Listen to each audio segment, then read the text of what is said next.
All right, welcome everybody to ABYC's webinar series. It is now, what is it, Thursday the 19th. So we are we're heading off to September somehow. We started this series back in March 2020. We've been trying to keep it up.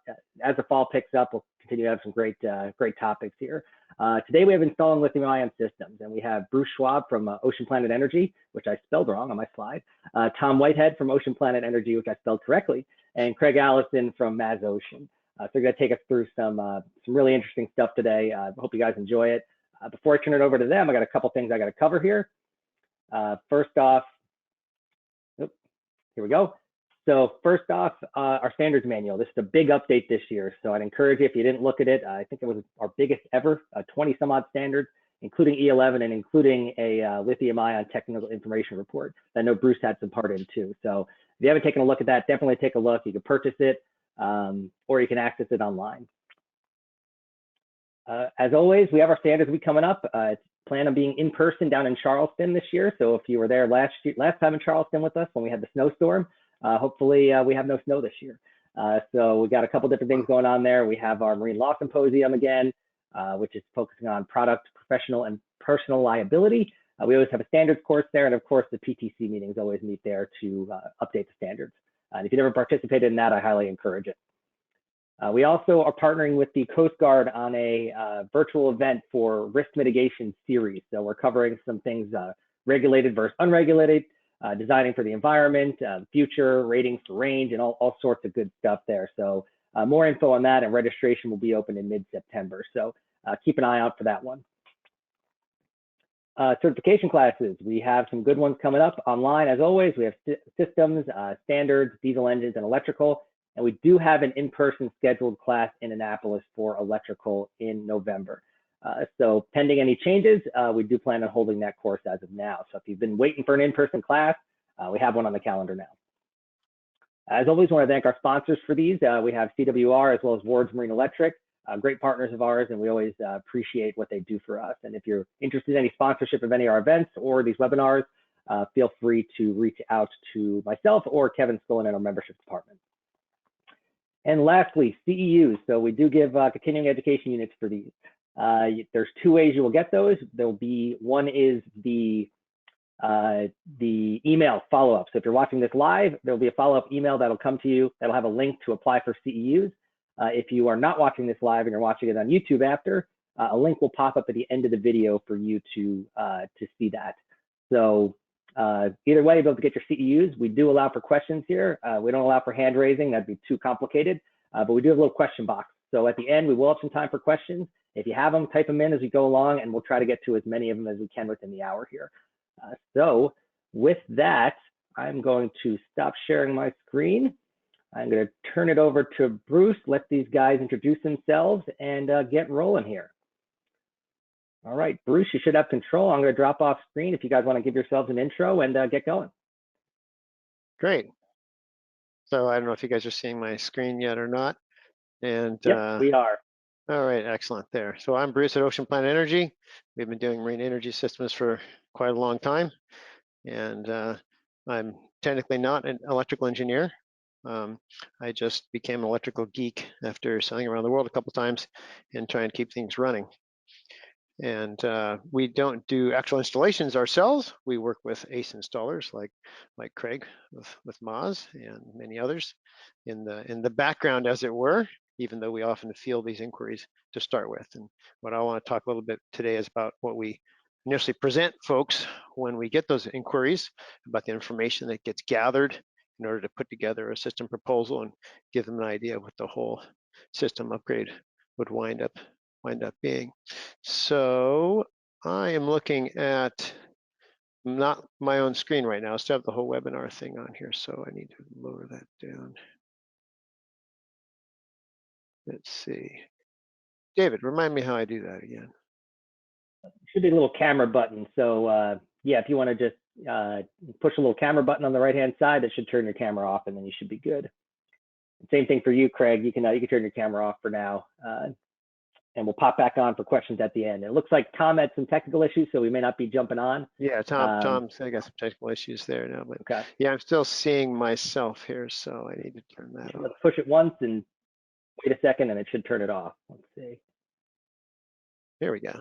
There you go. All right, cool. All right, so what I have up here first is just one of the diagrams that we wind up doing for these systems. And we try to create, for every lithium system, we do a system diagram. It's part of the process, and the expense of these diagrams varies. Sometimes it's based upon something we already have and doesn't cost very much, but it's something that needs to be done so that both the user and the installer and everyone has the same plan and can visualize all the parts that are involved and how they integrate with each other. Some of you are probably familiar with what people call drop-in lithium batteries, where supposedly just replace the lead ones and put them all in there. And for smaller installations and some stuff, there's an economical way to go. In our world, we work with larger systems with very powerful charging, which is kind of the whole idea when you go to lithium, is to be able to charge them very fast.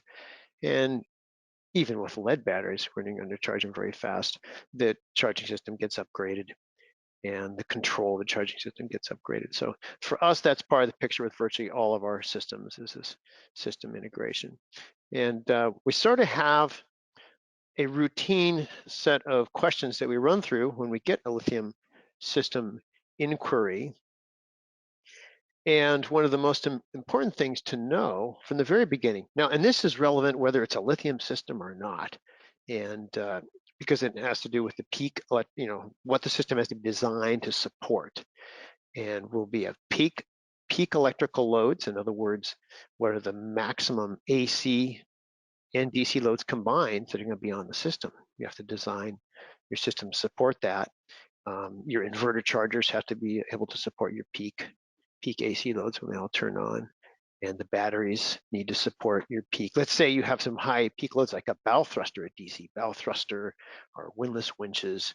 We have to know all that stuff. So the peak loads, and then to decide the actual battery capacity, we need to know the average daily electrical loads to have an idea of that, and then the desired battery only running time that you want to have. And we know that that is largely the reason that many people are switching to lithium, is to have a much greater quiet running time, being able to run off the batteries without having to run a generator or an engine. Basically get through the night running your air conditioning is the most common model we have to answer. So when we know these loads, we make a list of loads, we attach a spreadsheet and everyone fills out. And often the installers, like Craig, sometimes people know their loads, some people don't know their loads. They can often get the help of an installer to run through their whole list of all the electrical stuff to figure that out. And we'll create a list where we, on the spreadsheet, where you can put in the running time estimated for a night. So anyway, you get a figure that's in amp hours or kilowatt hours, and that pretty much defines the usable battery capacity you need. Often in the beginning, it's an enormous figure, and there are upgrades that can be made in energy management and efficiency improvements, especially with the newer, more efficient air conditioning systems. And I'll give a shout out to our friends at Boat RX and also close climate control entities that are very familiar with more efficient the air conditioning systems, because that has a great effect on what loads you're supporting. And often upgrading that will be paid for by the reduced size of the battery capacity needed to run all that stuff. And we need the actual dimensions of the battery spaces. Sometimes when people tell us, hey, I have this brand of batteries, and well, we need the actual measurements to really know. And this is where connecting with the installers soon in the process is helpful, because they can often check all this stuff if you can't get the information yourself. The engine brand and model is important to know, because in a great number of cases, the alternators are upgraded. If you're charging lithium batteries with alternators, your stock alternator probably has the wrong programming in it because of internal regulator, and also it will just literally will burn up and have a bad time. It won't end well for a stock alternator charging lithium batteries. They're very hard on alternators. They need to be temperature controlled and have the right charging algorithm. So we need to know what engine we're going to have to make sure we can fit an appropriate alternator on there. We do have stock alternators that are very compact, very high power, that will fit in the stock alternator position on most engines. Or you can have a secondary alternator mounted for charging. We can get up to a 300 amp continuous for 12 volt charging in the stock alternator position, or like 170 amps continuous in the 24 volt in the stock position. Even more powerful options are available, all the way up to like the integral 48 volt systems, which can do much more power, but those would be in the second alternator, additional alternator position on there. So anyway, this part of the process is alternators to figure all that out. We need to know the existing charging sources that are on the boat. Hopefully we can reuse some of those if they're fully programmable. Now, sometimes programmable means that you select a battery type and that's all that they give you, and those typically don't have quite the right recipes on them. A fully programmable device such as a Victron or Mastervolt, ones where you can program the fine details of the charging algorithm is needed. So other charging sources might be solar, what type of solar controllers you have. And then the desired monitoring. As we come up with the type of system and put all these pieces together, knowing what you want to be able to monitor is important in defining what inverter chargers and what environment you're going to use, whether it's all Victron or Mastervolt or something else. You want to pick the system that has the whole right environment for watching all this stuff on there. And we point out that we remind people that a general system design, like I mentioned up here, is usually required. And often we'll work with, often the installer is more than capable of making very good system designs, maybe better than ours. But often we can provide that in tandem with the installer to go over the issues on the boat, come up with a system. And when we get into questions, I can go over some of these installations here and describe some of the details that are involved. And some of them can get pretty complicated. This is a combination 48 volt and 24 volt system going into a 2-engine motor sailor. And so I hope that's a good overview of how we approach this stuff to start with. And like I mentioned, a key part of that is getting the installers involved soon. So like Craig, so maybe now's a good time to get Craig's input. Sure. So let me go ahead and make Craig the presenter. All right, you should have control. Show my screen. I click show my screen, and then there we go. Can everyone see that first slide? You should be able to hit the present to get it full screen, right? I am going to do that now. Get it full screen. I just want to make sure everyone can actually see the slide. We can. Yes. All right. So my name's Craig from MasOcean in Fort Lauderdale. We do a lot of lithium-ion installations. We consider it one of our specialities. So it's yeah. So once you have finished working with Bruce and you now know what you want, you have an idea of your system, the first step is a drawing. And if you've worked with Bruce, you're most likely going to have a drawing from Bruce, something like what you see here on the screen over there. If you don't have a drawing, I would strongly suggest taking the time to put one together. It doesn't have to be fancy, but it should illustrate all of the equipment you are installing. Personally, I like to break my drawing up into 3 different drawings. First one is your main DC distribution. This shows all of the solar panels, inverter chargers, solar controllers, alternators, batteries, bus bars, all the main components in the DC distribution. The next drawing I like to do is the AC distribution. Again, this shows main equipment and how everything connects together. The last drawing I like to do is a drawing that illustrates the control wiring and any data wiring, such as Cat6 wiring, CAN bus, or other proprietary communications wiring. Once you have your drawing and you know, okay, this is what I'm going to do, the next step is to actually get on board the boat and see what the existing electrical system on the boat. Now, the first things on the DC side, you want to look at all your DC loads. How is the setup, and what changes do you need to make in order to conform to the lithium-ion installation requirements? For example, Lithionics manufactures a dual-channel BMS that requires that the loads and charging sources are separated. So there are many different potential layouts on your average vessel, and it is important that you correctly identify all the loads and make sure that they're on the load side of the BMS. Because in the event of a low voltage situation, the BMS is going to disconnect the loads, and if you have a device that is on the wrong side of that contactor, you may continue to discharge the battery to a point where it will be permanently damaged.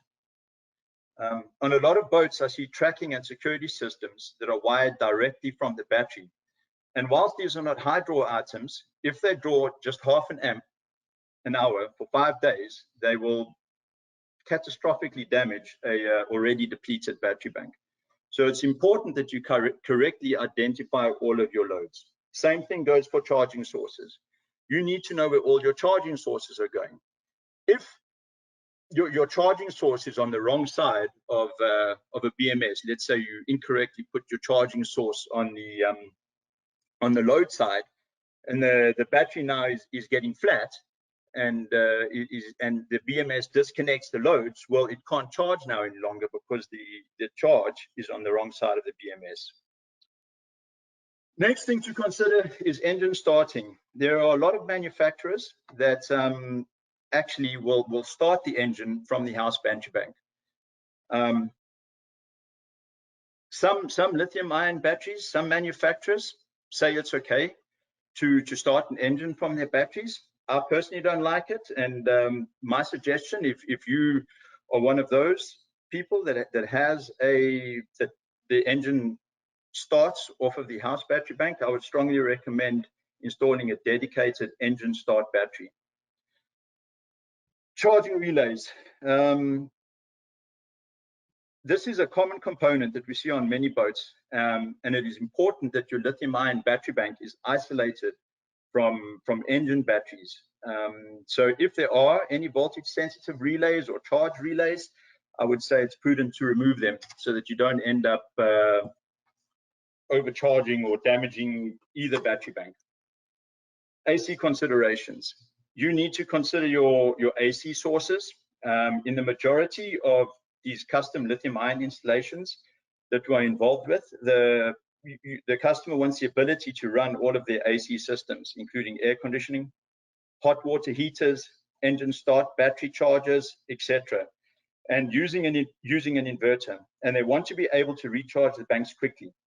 So in determining how you're going to integrate this equipment into your AC system into the vessel, you need to consider your AC sources. So some boats have a single 120/30 amp supply. Some boats have two 120/30 amp supplies. Some boats have a single 120, 240, 50 amp supply. There's so many different configurations, and it's important that you figure out what's there and how you're going to make that work with the equipment that you're installing. AC source selection. You know, different boats do AC source selection differently. Some boats have automatic contactors for AC source selection. Some boats have manual lockout switches. Air conditioning. If you're wanting to run air conditioning using your inverter chargers, it's important to install soft starts on the air conditioning. All right, over here, this is a photograph of a distribution on a Lagoon 450. you'll see on the right-hand side are the existing source selection breakers that come on a Lagoon 450. On the left-hand side is a third source selection that was installed, so that for the air conditioning, you could either select using the inverter to power the air conditioning, or you could use the ship's power, whether it be generator or shore power, to run the air conditioning. All right, next step, figure out battery locations. This is sometimes the hardest part. Everything is a compromise, so you have to make the best choices you can given the environment. More often than not, your new batteries don't fit where the old batteries were because of different dimensions. Maybe you're adding 2 more batteries. Whatever reason, you have to potentially create more space to install your batteries. Ideally, you want to keep all your batteries in the same physical space if you can. We had an installation where we installed 8 large 300 amp hour lithium ion batteries on a sailing catamaran, and there was just nowhere on the boat where you could fit 8 300 amp hour batteries. So we ended up putting 4 in one hull and 4 in another hull, and you know, we connected and we established a bus bar in the center of the catamaran, but we had to use large cables from each battery to go to the bus bar. So it is possible. You just have to carefully consider your cable sizing and lengths and that kind of thing. Inverter chargers. You want to place your inverter chargers as close to the batteries as possible for, you know, minimal cable sizes, less weight, that kind of thing. DC distribution.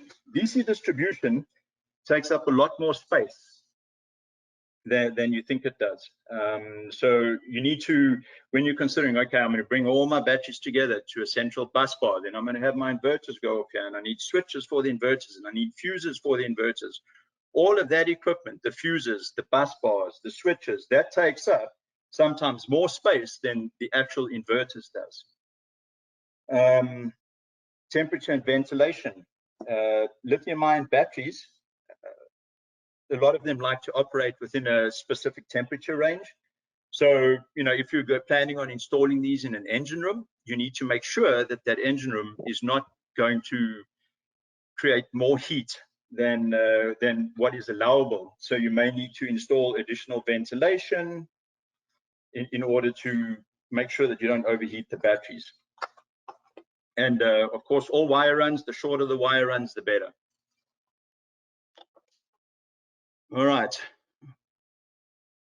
So this photo over here, this is a photograph of an installation that we did on a Swift trawler. And in the center of the engine room, this is in between the 2 engines. In the center of the engine room, originally, they had their house battery bank in that location, as well as their engine start batteries. So we had to remove the engine start batteries, move them outboard of both engines. We actually removed the existing battery box, and we manufactured a new battery box to hold the new batteries. As you can see, they fitted pretty much exactly. There wasn't much room there for anything else. And then this is that same boat. Those are the BMSs mounted. If you look in the previous photo, there you can see the BMSs just behind the batteries. And this over here is a photo of the DC distribution on that boat. And you'll see we've got the 2 inverters there. This is actually just behind where the batteries are. It was the closest spot where we could actually install all of our bus bars, where we could install our fuses, battery switches, and it was close to the existing DC distribution on the vessel. So from there, it was somewhat easy to tie into the existing DC distribution. All right, so your DC distribution, length of wires. It is always best practice to keep all battery cables the same length and size. It's not uncommon to see a battery bank on some of these boats that are wired in parallel, and they have one side of the battery bank connected to the electrical installation. In other words, they're taking the positive and negative off a battery at the end of the electrical installation. This results in uneven charge and discharge of the batteries furthest from the DC electrical system. A better way to wire these batteries would be to connect the bank on opposite ends, split feed. And I think in the PDF I just shared on the screen over there, you can see over here the layouts of the different batteries that I'm describing. So that was split feed, or you can have both connections from the middle battery. The best way is to utilize battery cables of equal length to a common bus bar. This way, the total path of the current in and out of each battery is equal. So the way to do this, measure the distance from the battery that is furthest from the bus bar, manufacture all of your cables, and you go and install it on the batteries. And whilst it's not going to be neat, yes, there's going to be some battery cables that snake across maybe the top of another battery. That is the correct way to do it. Make all your cables the same length, the same thickness, same terminations. It's important. Next thing to consider when installing your lithium-ion batteries and your lithium-ion system is, of course, the wire gauge. So when you're determining your wire gauge, I do two things. First, I read the manufacturer's the installation manual, and I make note of what they said, and then I go to the ABYC wire sizing charts, and I see whoever is greater, and I choose whoever is greater. If ABYC says do something, use a larger gauge, then I do that. Always use marine grade cables, tinned marine grade cables. Terminations. Proper terminations are crucial. In these lithium-ion installations, you're going to see real high currents in these terminals, you know, it's important that the crimps are made well. ABYC actually has a table that defines the minimum crimp tensile strength. And we personally here at MasOcean, we use a 12-ton electric crimp tool for all of our crimps on large gauge terminations. So it's very important. That's you know, a poor termination can cause a fire. Fuses and breakers. ABYC has all sorts of rules about this. Try to follow those rules as best you can. I like to install fuses directly, like one fuse per battery, and then bring all the batteries to a common bus bar, and then have a main fuse on the main output cable. And then every device, every consumer should be individually fused from that bus bar. Bus bars. If you are installing bus bars, which you will be installing bus bars, the ampacity of the bus bars is important. Blue Seas has a whole bunch of different bus bars, and the 1000 amp bus bars are quite large and not always ideal. And you may end up having to manufacture custom bus bars, which is fine. There are ampacity tables, and again, ABYC has a guideline in determining the ampacity of a bus bar. It is important that you insulate your bus bars. You know, once they're established, you need to put some sort of a cover over them to protect accidental shorting. And another important factor is fasteners on the bus bars. When you are taking your battery cable and you place the lug against the surface of the bus bar, make sure there's nothing in between the lug and the surface of the bus bar. If you have a washer, like a stainless steel washer or something in that space, it greatly reduces the current carrying capacity of that connection, in addition to the fact that it could potentially heat up and cause problems. If you are installing batteries in series, it is important to fully charge each battery prior to installing in series. This is to prevent unbalance. And even once that's done, you probably want to connect a battery balancer between the batteries to prevent future unbalance. And this is a photo over here of, this is a Lagoon. This is a Lagoon 420. No, 450. This is a 450 again. And you can see here, these are the existing batteries. All of the batteries are daisy chained one to another. This is not best practice. You'll see in the next photo here, we removed all of those batteries. We installed, I think that's 4 300 amp hour lithium batteries with the Victron Links power in, shunt, and distributor. Nice installation. This over here, this is a Lagoon 420 actually, and this is what the battery compartment looked like on that boat prior to our installation. And we removed all those batteries. You'll see there's an engine start battery. We had to relocate the engine start battery, and this is that same compartment with all of those batteries out. And then we actually manufactured a frame out of 80/20, and we had 2 batteries on the lower level of that frame and 2 batteries on the upper level of that frame. And you can see here in this photo over here, that's pretty much the completed installation. You can only see the tops of the 2 batteries in the back. You can see the multis off to the side. You can see the BMSs lying in the middle over there. You can see all of our fuses, you know, each, those are, everything's fused. I think, you know, just looking at those fuses, the first 4 are going to be input and output from each BMS, and the other 2 are probably for the inverters. Each solar controller is fused. All the wire is nice and thick. Crimps are done well. So that's a brief overview of what's involved in installing these lithium-ion battery systems. You know, each boat's different.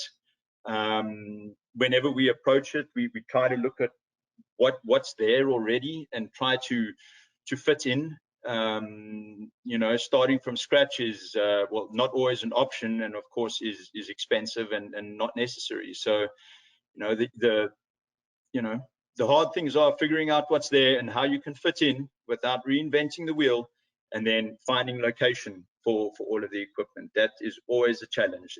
There's never enough space. That's so true. All right. Thanks, Craig. Is there anything else you wanted to show, Bruce? I don't need to show anything. I wouldn't mind running through a quick little summary and reinforcing some of Craig's points that he went through. If I would take a couple of minutes, if that's all right. Yeah, that's great. And just in the meantime, if anyone has any questions, use that question box, because after he wraps it up, we're going to start rattling off some questions. Yeah, I just got a quick little list I want to run through. Craig pointed out that the AC configuration needs to be carefully looked at, and that often has to get redone because in most boats, they never ran their big loads off the batteries, right? That their inverter loads were wired to run just some small loads. And so often there's some reconfiguration that has to be done to move the loads that were previously like maybe just to the generator. And often in these systems, we're removing the generators entirely and just going with alternators on the engines. So there's some work to get done there. So it's something to think about, is that your wiring on the AC side is almost certainly going to have to get redone. On battery temperature, this is something that comes up because often batteries are in the engine room, and there's limitations on what you want to operate lithium batteries at. And what I need to remind people often of is that even lead batteries have their life greatly shortened by high temperatures. They may not shut down because they can't shut themselves down, but they they do have greatly reduced life if they're running at the same temperatures that a lithium battery would cut itself off at. So changing the situation and getting maybe ventilation to the battery compartment is a good idea, whether it's lithium or even a big AGM bank refit. Craig have mentioned that some of the systems are dual channel and some of them are common channel. And what I want to explain a little bit about what that means is that on some of our battery systems, and most of the larger ones, we use what we call a dual channel BMS, where the charging circuit and the load circuit are separate channels into the battery, and the BMS controls them independently. And Craig explained a little bit about how that works, and you have to think through all about how to do that. Some of the ones we do are single channel as well. The advantages of a dual channel is that you can keep the charging side connected when the loads are disconnected. And this is an advantage, say, in unattended operation. If you're not there and you left the air conditioning on, it runs the battery down to a certain point and it cuts off the load side. The charge side, which could have the solar, for instance, still remains connected. It doesn't cut everything off. In a single channel system, if you have a cutoff, then everything's off. Where if the charging side is still connected, then the sun comes up the next day, it has access to the battery, direct connection to the battery, can keep charging and bring the system back online without you being there. Conversely, if you have an overcharged situation, the BMS can cut off the charge side, but leave the load side on and not shut the boat down. If you have some alternator system or something go wrong, it can control that separately. And speaking of alternators, I want to talk about the external alternator regulators. Virtually all of our lithium systems, we go with programmable external alternator regulators. Balmar has good series of those have been used for quite some time. Mastervolt has the AP3s, which are good. Most often now we use the latest wake speed alternator regulators, which have CAN bus communication with if we're using lithionics batteries, with lithionics, and can dynamically respond to battery temperature, engine RPM, and a whole number of features. And it does make things more complicated. You have to create the programming for those regulators, but it allows much more dynamically controlled charging. And when you're charging really fast, which is the goal for these systems to get the charging done, we've had systems on boats, on big power boats, that can charge at a combined 600 amps at 28 volts from the alternators and generator at the same time. So it has to be very carefully thought out to make sure it's all going to work. And so that level of control does now exist. It's part of the process, is working out the integration between the alternators and the batteries, make sure that works. Monitoring the alternators is something that is a new thing that you might want to have now, is to know if you have a port alternator or starboard alternator in a catamaran. Most battery monitors just give you the big picture, the net, what's going on with the battery bank. Are you winning or losing versus the loads? But now often people want to see the port alternator and starboard alternator and know their actual output. So sometimes shunts are installed, and there's different ways of doing this with Victron monitoring or with other ways of doing it. Some thought has to be put into that system on how that's done. And we have ways now with the networked regulators and through another device we call the tether, where we can bring that data into NEMA 2000 and report on the alternator, so you can get that stuff up in other networks if you want to have it. The bus bars, as Craig pointed out, in the terminals is really critical stuff under these high currents that we're talking about. He mentioned about overheating on there, and I will point out that as he mentioned that, it reminded me of a story we had of a nice powerboat installation that was beautiful that a client did. And he had an incident where a set of bus bars got so hot it melted all the rubber near it, the plexiglass cover over it all melted down, and he couldn't figure out what had gone wrong. He had beautifully machined bus bar connections from one bus bar to the other. And as in the investigation, he found that one of his machined bus bars that he had made, it turns out that between the two connecting bus bars were at a slight different height. And the bus bar, even though it was bolted down tight, was only touching on one side because it was at a very slight angle. And because it wasn't sitting flat, the resistance across the reduced conductive area caused it to get enormously hot. And I think it was almost red hot. It melted several big contactors. And when you're dealing with these kinds of currents, doing the proper terminations, like Craig mentions, and the type of crimp tools that he has to do this are really important. And things can get really, really hot. One of the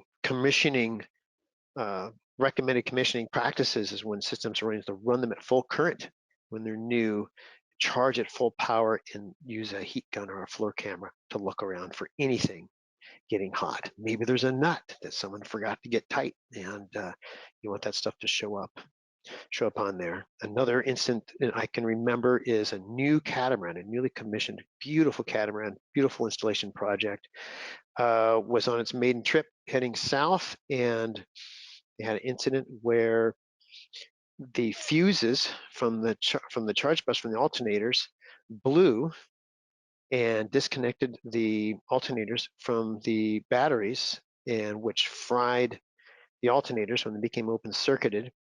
And one of them, the bearings heated up, and he couldn't run one engine because without the alternator turning, he couldn't turn the engine, and he needed that to run the belt. So he was down to one engine, and it turned out that the reason the fuse blew was not because of excess current, is that someone had put washers underneath the fuse, and it caused heat of the current trying to conduct through the resistance of those washers. And a lot of fuses actually blow from heat. The current creates heat to make them go. Well, artificially created the heat.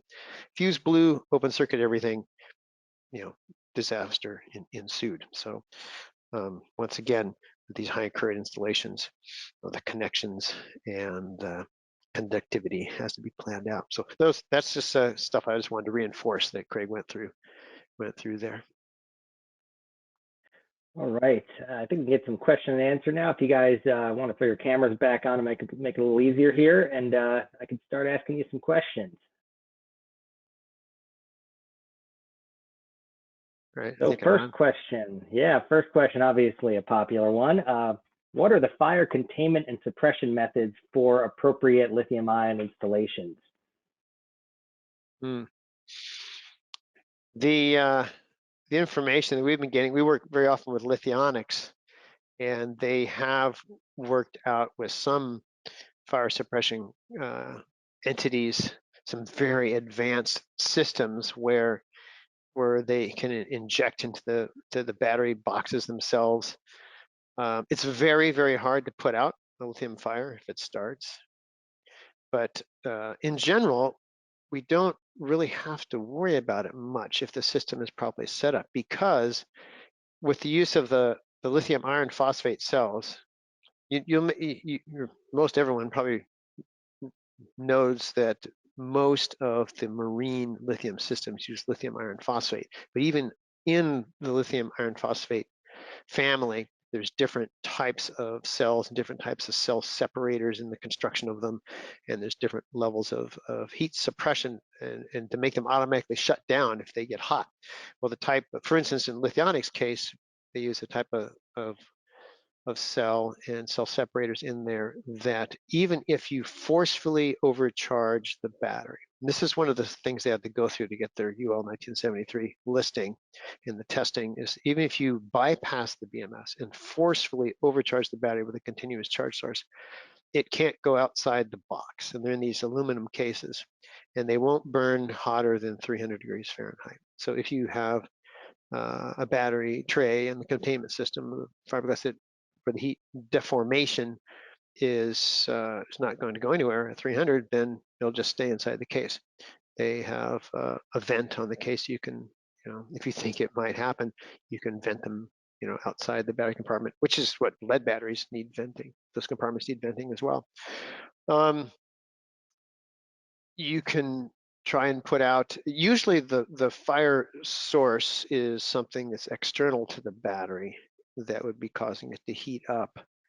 And so if you have a fire suppression system, it would be there to put that out, you know, if there's something next to the battery or the boat around the battery. And if that's happening, usually since the battery only burns at 300 degrees, if you have a fire outside of that, then the battery is not necessary. You have other concerns and other problems. So by using that type of cell design and the type of chemistry and limiting the temperature in the worst case scenario to only that temperature means it just stays in its case, doesn't come outside of that. No, we do have batteries that don't have the aluminum cases, but those are becoming much more popular now, and the clients like that reassurance of those UL listed aluminum cases for that possibility of fire, whether external or internal.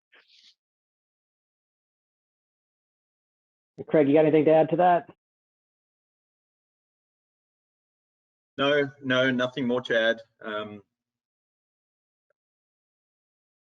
All right, next question. Craig, can you please repeat the warnings about charge relays? Okay, so very often, and in a lot of catamarans, you will see, and the one I'm thinking of in particular, the brand uses one of their house battery bank to start one of their engines, and that house battery bank has an automatic charge relay that is connected in between let's say the port engine start battery, and between the house battery bank. So, and it's kind of hidden. It's I know it's there now, but it is kind of hidden. It's kind of stuck in between. And what happens is that you know, you install your lithium-ion battery bank. There's this one wire. You don't know what that wire does. Well, you connect it because, you know, it was there previously. And what you are inadvertently doing here is, you know, the lithium-ion battery bank, the voltage is going to get high. And now it is going to start, essentially, it's going to parallel with the lead acid start battery. And, you know, that's not, that is something you don't want to do that. So it's you know, just one of those things. If there is a voltage sensitive relay, locate it and disconnect it. And you know, what you can do is take it out and actually put in a DC to DC charger. Victron's got numerous DC to DC chargers, and then the engine start battery will get charged off the lithium-ion battery bank, but it'll get charged correctly and not according to a lithium-ion charge profile. I hope that answers that question. All right, next question. What are the considerations for moving from a 12 volt to a 24 or 48 volt system when going from lead acid to lithium? Is that a common change, or do you normally keep what was running prior to the switch to lithium? Yeah, higher voltage system. That's becoming more common to do when people want to charge faster. You can charge very fast at 12 volts, but the cable sizes and the currents involved get pretty out of hand, and the size of the bus bars and fuses and all the associated stuff gets bigger, and it's not as efficient. There's losses in heat. The alternators aren't as efficient. So it's pretty common to upgrade at least the charging system to 24 volt. And then on the larger boats, you're seeing more systems looking at like the Integral or American Power 56 volt alternators. And what your concern is, the reason probably asked is you wonder, how do you run your existing 24 or 12 volt loads when your main charging system is at higher voltage? And whether it's 24 with a 12 volt house loads or 48 with 24 or 12 volt house loads, there again, that's done with DC-DC converters or battery to battery charges, as we like to call them. There's different levels of, there are smarter DC-DC converters now where the output is a multi-stage output for those batteries. And you just need to have, for the lower voltage side of things, for the 12 or 24 volt, you just need to have a battery there as a buffer to cover peak loads. and to cover a possible cutoff of the house bank for any reason it cuts off. You want your navigation stuff to stay running and until you figure out what's going on. And so you just need to make a decision on what you need there. There's a growing environment of 48-volt products, of windlasses and thrusters and other high-load applications, which is nice to have because then the cables for those are much smaller.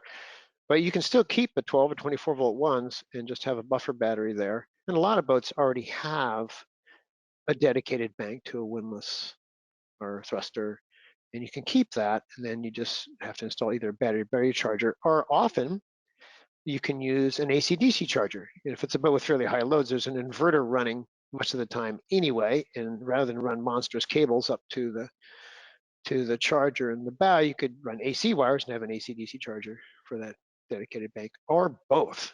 Last thing you want is a dedicated bank to a particular load to run out. So often redundant charging is not a bad way to go. Have both a DC/DC and an AC/DC way to do it. Now, aside from these basic converters now, which are pretty standard, they're in the works now and just available now, like from companies like Wakespeed, are very high power DC/DC converters that are bidirectional, where you can keep your existing charge sources on the low voltage side, 12 or 24 volt, if you need to. Like, say you have a pretty big solar array, you could change all the solar controllers to the high voltage, or you could keep them all at 12 volt. These DC/DC converters are bidirectional and can charge uphill to the high voltage bank at the prescribed charge algorithm, the same one you'd use for the alternator that the Wakespeed is also controlling. These are pretty new, but I think they're becoming more popular because they're high current rated, and they'll be able to cover considerable loads on the low side. So that's an option, though. The more loads you can switch to higher voltage, the less weight you can save in cables. It's just a matter of I think the supply getting up to speed of some of those devices. Just only a couple of years ago, we were asked to design a 48-volt system for a big new catamaran, and acquiring all the devices and the winches and everything to pull it all off, it just wasn't quite there yet. And so at that time they bailed out, but we're doing more of that now. And one of the systems that have on my screen is a system that has a 48-volt main bank, and then also has a 24-volt bank that can run their existing thrusters and windlasses and stuff. But the charging is done with the 51-volt nominal lithium. We call them 56-volt alternators because the charging voltage is actually 56 volt. But in the vernacular, people still say it's a 48-volt. I've been trying to train myself to say 51 or 56, since with lithium, it's not 48. Your system will cut off before it gets down to 48. Anyway, hope that's enough on the conversion there. Hope that's helpful. Sure. Anything else to add to that, Craig? Or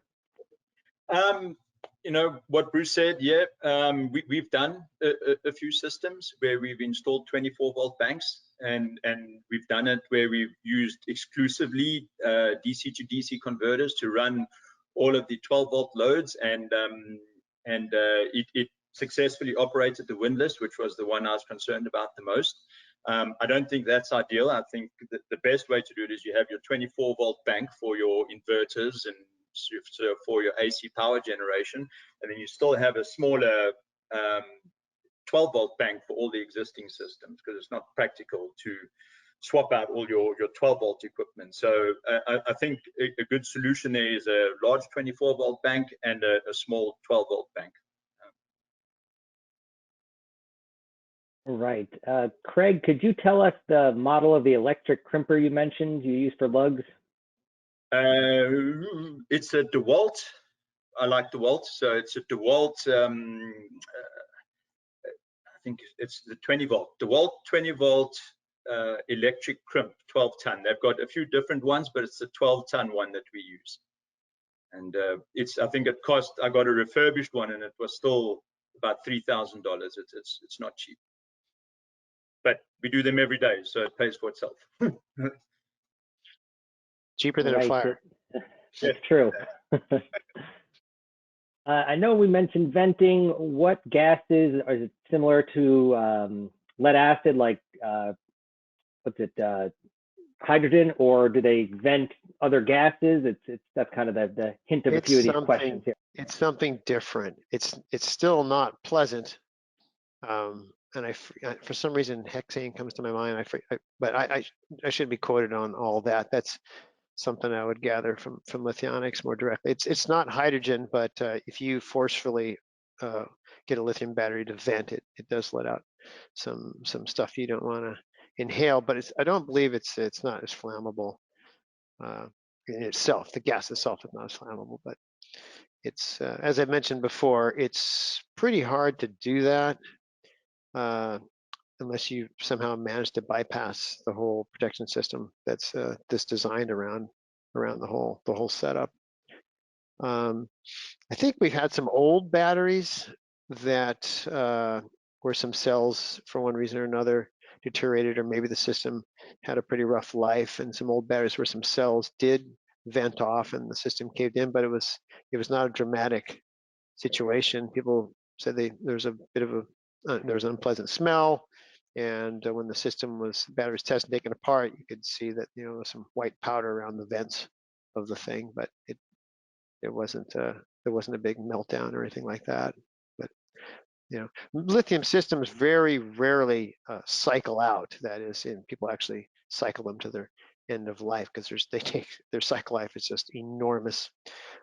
Usually, if there's an end of life before the predicted date, it's due to, say, lack of temperature controls and earlier systems that didn't have as advanced dynamically controlled charging systems.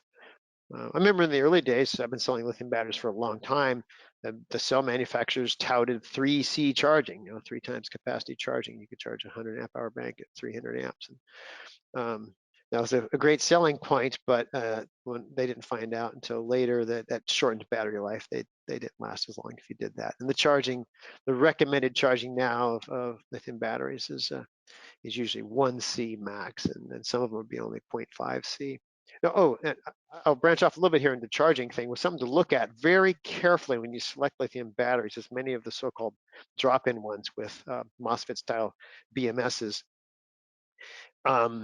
have very limited current carrying capabilities. Those type of BMSs do not carry nearly the type of current that the contactor-based BMSs have. And we've had a number of people come to us who already have bought, say, a particular brand of drop-in batteries and say, hey, I want the charging power that my friend with lithionics batteries has, and he has your alternators. I want the same thing.